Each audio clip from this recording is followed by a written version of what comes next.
Hello guys, welcome to another episode of Keeping Goals. If you're new here, my name is Conor O'Keefe and Keeping Goals is a vlog following my attempt at becoming a professional goalkeeper. Welcome to another episode of the vlog. It's actually nice weather in the northwest of England, which is very strange, so I thought I'd come outside in order to talk to you for this week's episode.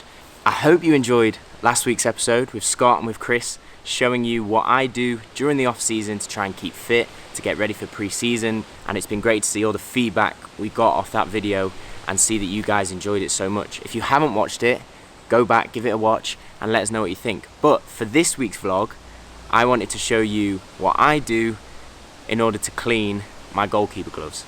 First of all, I want to give a little bit of a recap of what's been going on with pre-season.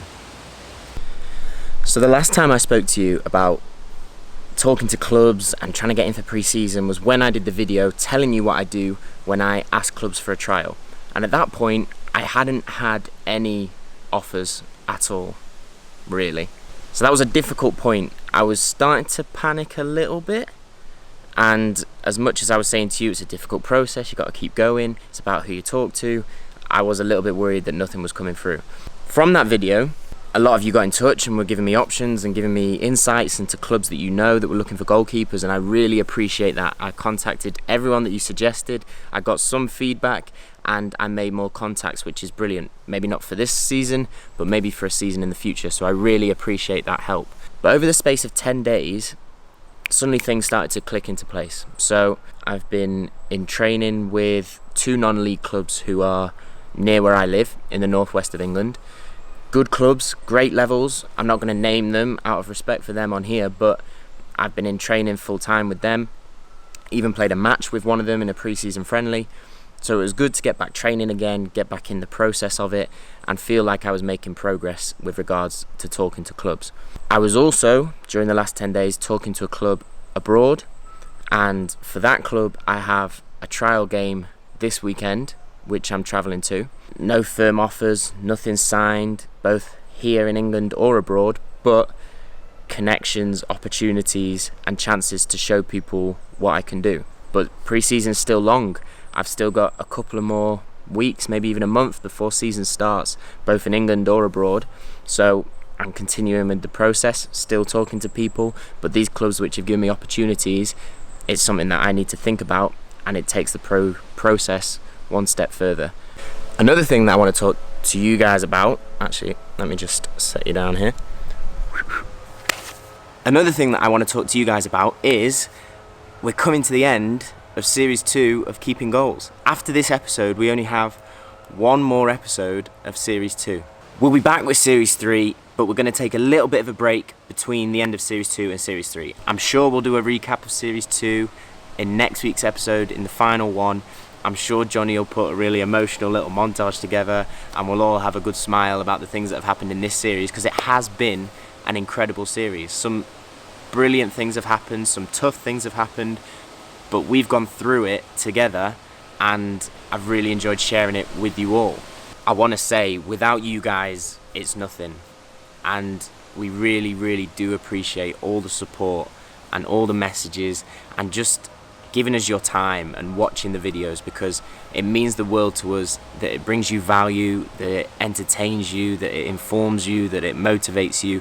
Whatever it does, I'm really, really glad that it helps you in some way, because sharing it with you guys has been an absolute honour and a real privilege. So thank you for joining us on Series 2 of Keeping Goals. We do have one more episode, so I'm not going to get very emotional now. We'll save that for next week. Series 3 will continue the journey. We'll carry on showing you what's happening on my attempt at becoming a professional goalkeeper. But like I say, we're not quite sure where that'll be yet, but that's part of the fun. But what I do want to know is from you guys, what have you enjoyed about Series 2? What have you not enjoyed so much about Series 2? But most importantly, what would you like to see more of in Series 3? Leave a comment underneath this video and tell me what you want to see more of in Series 3. What do you like? What do you enjoy? What part of the series entertains you, motivates you, informs you, brings you value? Because me and Jonny want to bring you more of that stuff. The growth that we've had over Series 2 is incredible. So many more of you have joined us on the Keeping Goals journey. I think when we began Series 2 in July, August 2018, we had 430 odd subscribers. Now there's well over 12,500 of you, which is incredible. But we want to carry on building. We want to make Series 3 of Keeping Goals bigger, better, and bring you guys what you want to see. So like I say, please leave us a comment underneath. Tell us what you want to see in Series 3, and I'm sure it's going to be the best series of Keeping Goals yet. Anyway, now it's time to pass you over to past Conor, who's going to tell you how I clean my goalkeeper gloves. Hope it helps. Hello guys, so for this part of the vlog, I wanted to give you a quick tutorial on how I clean my goalkeeper gloves. I've seen lots of things about how different people clean their gloves, how they look after their gloves, but I wanted to show you what I do and what I've done for the last few seasons, because it's always worked for me and it's helped keep my gloves in good condition, both for matches and for training. As you can see, I'm in the garage. You only need a sink, some water, and a couple of other things just to do this. Normally, I clean my gloves after every training session and after every game. And I clean them with this technique, but in the shower, just to save time. You don't have to do it in the shower, you can do it in a sink, whatever works for you. But all you need is water and this, a little nail brush. These are great and they've really helped keep my gloves clean without damaging them, which is probably the most important thing. So as you can see, my gloves are a little bit dirty. We just finished filming the pre-season training vlog. Let's get to it. Just wet the gloves as you would underneath the shower or the tap. Rub it a little bit with your hands in order to get off any excess mud that's on the top, on the surface of the glove. I use warm water, nothing too hot because it'll burn your hands, but warm water works a little bit better than cold water. Once the glove's nice and wet, take your nail brush, wet that, and just slowly, easily begin to scrape down on the glove. Not too hard because you don't want to damage the glove or rip it, but just on the surface, just begin to brush the surface of your glove. You'll start to see that the mud comes off the glove as you rub it. I only rub it in one direction. I don't rub back and forth because that's when I think you could damage it. So just rub in one direction, across the palm, across the fingers. Keep wetting the brush and start to clean off the mud that way. Do both sides of the glove. Now I also clean my gloves if I train on Astro or on 3G. Some people don't, but I find that when you clean your gloves, it keeps the latex clean enough for it to remain grippy for longer. Even with the kind of rubber that comes off 3G, it clogs up your gloves, it dries them out. So I find using the water and the brush after each training session and after each game really helps to keep the latex kind of nice and moist, nice and grippy, and free from any dirt or rubber marks, which wouldn't help with the grip. Once you've got the majority of the mud off the glove, you can start to wring them out a little bit, get rid of the muddy water that's in the glove now. Make sure you do that from all the bits, from the strap, the backhand, the palm, the fingers. If you still have a few marks that you want to get rid of, again, go back with the brush them off, both sides, and wring it out. The wringing out is good because it means there's not too much water in the glove when you hang them out to dry, because then it obviously takes longer to dry. But as you can see, with the difference between the muddy glove and the clean glove, there's no marks on the clean glove, you've not ripped it because of the brush. It's just taken all the mud off the latex and off the backhand as well. Compare that with the backhand of this one. That's all you need. A bit of water and a little brush. Do the exact same for the other one. You don't need any soap, you don't need to put it in the washing machine, things like that. I don't like adding any chemicals to the grip. It doesn't need it, it's only going to make it worse.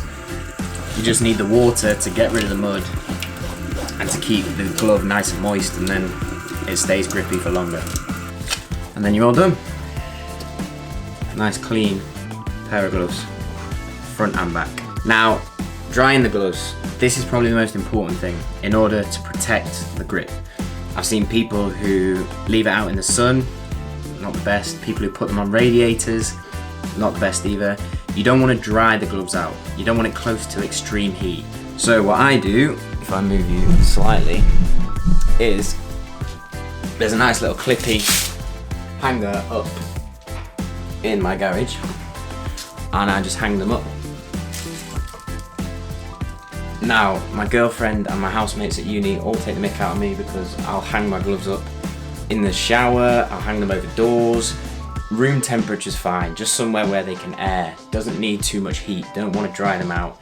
You want to keep some of the moisture in the glove so it's nice and grippy. But just hanging them up wherever you can get space really does work. So, that's it. That's how I clean my goalkeeper gloves. Hope it helps you. All done. So that's it for this week's episode of Keeping Goals. Thank you for watching, as always. I hope my glove cleaning tutorial brings you a bit of value. I know people do it in different ways, but that's the way that I've always cleaned my gloves, and it really does work for me. And like I say, I try to do it as much as possible after training, after matches, because I find that the cleanest gloves are the ones which work best for me. If you leave dirt on them, it's always a little bit of a problem. So I hope that brought you a bit of value and it helps you guys. Anyway, that's it for this week's episode. Like I said, please leave a comment below about what you want to see in Series 3 because it's coming very soon. But thank you for watching this week's episode. Like always, please like, share, subscribe, keep the channel growing like you always do. But thank you for watching, really does mean the world to me. Hope it brings you some value. Keep chasing improvement, as always. But that's it for this week. I'll speak to you in the next one. Thanks for watching. Oh, look who it is. Hey Polski. This is Polo, my dog. He doesn't really like attention.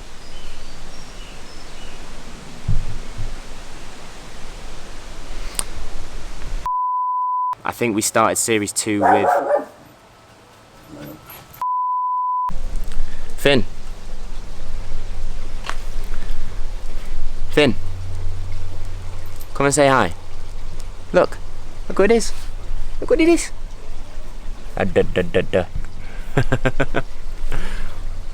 What they got to do? They've got to like, share and subscribe. Yeah? Yeah.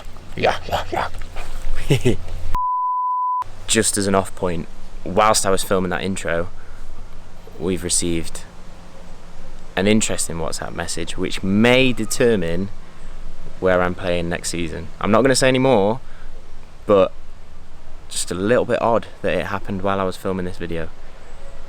Some very, very, very good news, but we'll see. Still early days, but that could be a big one.